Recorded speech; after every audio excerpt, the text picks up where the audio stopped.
ॐ सोमनाथाय नमः।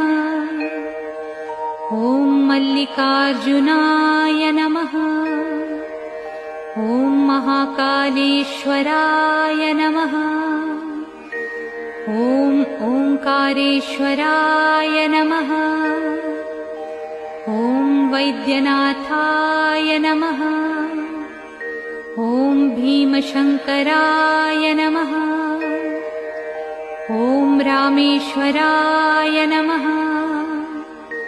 ॐ नागेश्वराय नमः। ॐ विश्वेश्वराय नमः।